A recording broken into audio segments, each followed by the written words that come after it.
The world is too much with us. The world is too much with us is a Petrarchan sonnet. ये एक Petrarchan या फिर आप वो कह सकते हैं कि इटालियन सोनेट है जिसमें ऑक्टेव और सेस्टेट का यूज़ हुआ है। ये कंपोज हुआ था 1802 में और पब्लिश्ड हुआ था 1807 में पोएम्स इन 2 वॉल्यूम्स में। राइमिंग स्कीम है A B B A C D C T C D. The world is too much with us William Wordsworth के द्वारा लिखा गया है। और जो विलियम वर्ड्सवर्थ थे वो बहुत ही नेचर लवर थे, उन्हें प्रकृति से बहुत प्यार था। तो इस सोनेट में भी उन्होंने प्रकृति के बारे में और इस मेटेरियलिस्टिक वर्ल्ड के बारे में बताया है, इस भौतिक संसार के बारे में बताया है। तो चलिए शुरू करते हैं। The world is too much with us late and Son.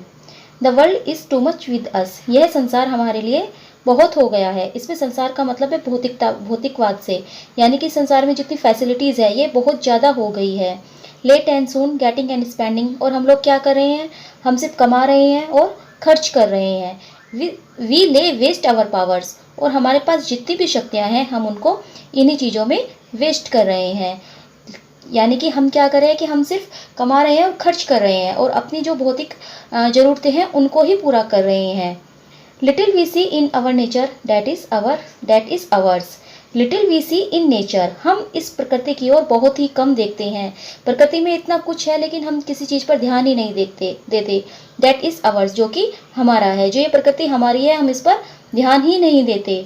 We have given our hearts away, हमने अपने दिलों को हटा लिया है, हमने अपने मन को नेचर से हटा लिया है। ए सोर्डिड बून, ये जो भौतिकवाद है ये हमारे लिए एक बून की तरह है, एक आशीर्वाद की तरह है। लेकिन कैसे आशीर्वाद की तरह, एक विनाशकारी आशीर्वाद की तरह। शोर्डिड, एक विनाशकारी वरदान है, यानी कि तो वरदान है कि हमें बहुत सी फैसिलिटीज़ मिल रही हैं, हमें अच्छी अच्छी चीज़ें मिल रही हैं, हमारे लिए आगे जाकर विनाशकारी साबित होगा।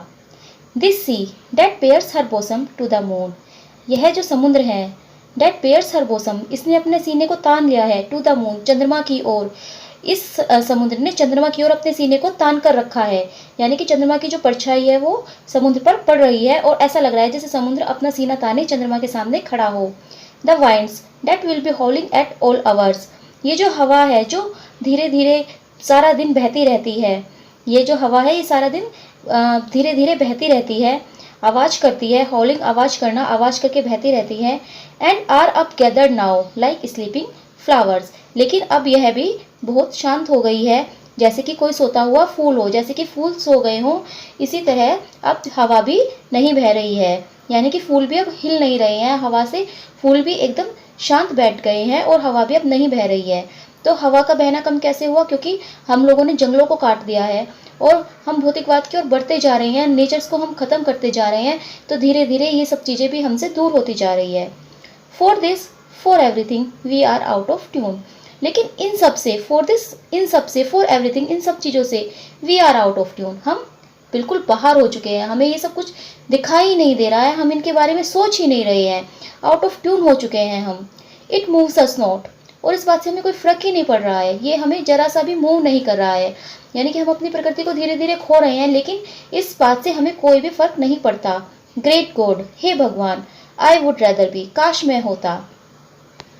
ए पैगन सकल्ड इन अ क्रीड आउटवॉन, एक पैगन होता है जो एक जो मूर्ति पूजक होते हैं, जो मूर्ति की पूजा करते हैं, यानी कि जो बहुत सारे भगवानों को पूजते हैं।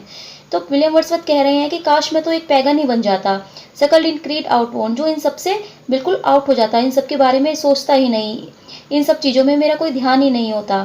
सो माइट, ताकि आई स्टैंडिंग ऑन दिस प्लीजेंटली, मैं इस घास के मैदान पर खड़ा हो सकता। अगर मैं एक पैगन बन जाता, मुझे ये सब भौतिक चीज़ें नहीं चाहिए थी, मैं क्या करता, मैं सिर्फ एक घास के मैदान पर खड़ा हो जाता। Have glimpses that would make me less forlorn, और मैं चारों ओर की प्रकृति को देखता, चारों ओर के दृश्य को देखता। That would make me less forlorn, जो कि मेरे दुख को बहुत कम कर देता, यानी कि मैं दुखी तो हूँ, लेकिन अगर मैं एक पैगन बन जाता और मैं इस ग्लिम्पस को देखता, मैं अपनी प्रकृति को देखता, तो मेरा दुख बहुत कम हो जाता, लेस फॉरलॉर्न, कम हो जाता मेरा दुख। Have sight of Proteus rising from the sea, और मैं प्रोटेस को देखता। प्रोटेस होते हैं जो सी गॉड होते हैं, जो समुद्र के देवता होते हैं। तो हो सकता है कि मुझे प्रोटेस भी दिखाई देते समुद्र से निकलते हुए, राइजिंग फ्रॉम द सी, समुद्र से निकलते हुए मुझे समुद्र के देवता भी दिखाई दे सकते थे। और हियर, या मैं सुन सकता था, old Triton blow his rated horn. Triton होते हैं, ट्रिटन भी एक देवता ही होते हैं समुद्र के। जैसे प्रोटेस और ट्रिटन ये दोनों ही समुद्री देवता हैं। तो हो सकता है कि मुझे ट्रिटन की आवाज़ सुनाई देती अपना शंख बजाते हुए, हॉर्न यानी कि अपने शंख को बजाते हुए। ट्रिटन जो देवता हैं वो अपने शंख को बजाते और मैं उन्हें सुन सकता। तो इस तरह ये जो सोनेट है इसमें वर्ड्सवर्थ बहुत दुखी हैं ये देखकर कि जो लोग हैं आजकल वो केवल भौतिकवाद की ओर बढ़ते जा रहे हैं और उन्होंने अपनी प्रकृति को बहुत ही पीछे छोड़ दिया है। इसी बात से वर्ड्सवर्थ बहुत ज़्यादा दुखी हैं और वो लोगों को यही कह रहे हैं कि हमें अपनी प्रकृति की ओर देखना चाहिए, न कि अपने भौतिकवाद को।